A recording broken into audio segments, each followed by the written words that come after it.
Eder. Mech.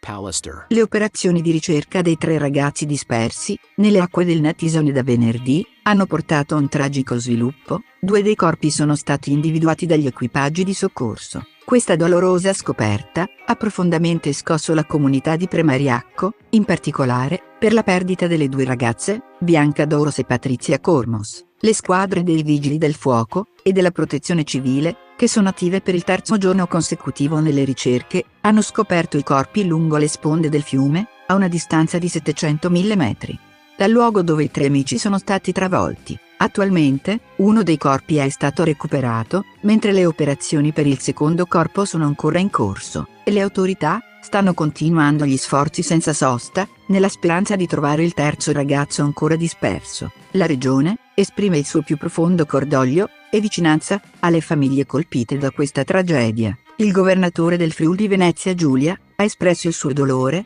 alla notizia del ritrovamento dei corpi delle 2 ragazze e ha ringraziato le squadre dei Vigili del Fuoco e i volontari della Protezione Civile provenienti da Premariacco, Talmasson e Medea per il loro impegno continuo nelle ricerche, che proseguono anche per Cristian Casiar Molnar. L'amministrazione regionale, attraverso il governatore e l'assessore alla protezione civile, desidera ringraziare i Vigili del Fuoco, i volontari della protezione civile e tutti coloro che si sono dedicati alle operazioni di ricerca dei 3 ragazzi coinvolti in questo tragico incidente sul Natisone.